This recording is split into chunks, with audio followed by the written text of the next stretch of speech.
నమస్కారం.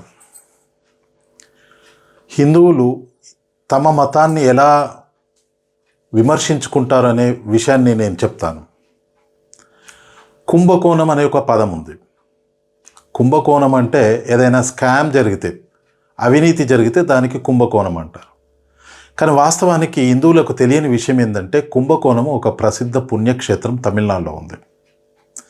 అసలు అవినీతికి కుంభకోణానికి సంబంధం ఏంది మనకు తెలియదు. అలాగే ఎక్కడైనా ప్రభుత్వ నిధులు కానీ ప్రైవేటు నిధులు కానీ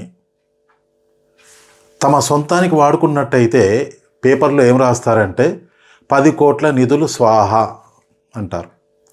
స్వాహ అనేది హోమానికి, యజ్ఞానికి సంబంధించినటువంటి పదం.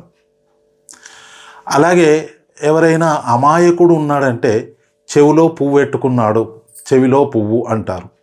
అంటే భక్తికి సంబంధించింది అమాయకత్వంగా పరిగణించబడుతుంది. అలాగే ఎవడైనా చిట్టీల పేరుతోనో లేదా ఇంకేదో పేరుతో ఎదుటి వాళ్ళని మోసం చేసి డబ్బులు ఎత్తుకెళ్ళాడు అనుకోండి, 10 కోట్లు శటగోపం పెట్టాడు అంటారు.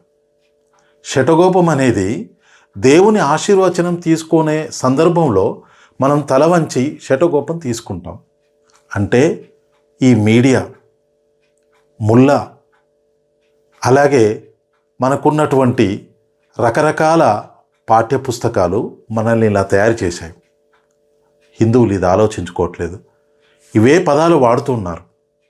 అందుకే మార్క్స్, ముల్లా, మీడియా ఈ 3 కూడా హిందుత్వాన్ని పనిగట్టుకొని పనికి రాకుండా తయారు చేస్తున్నాయి.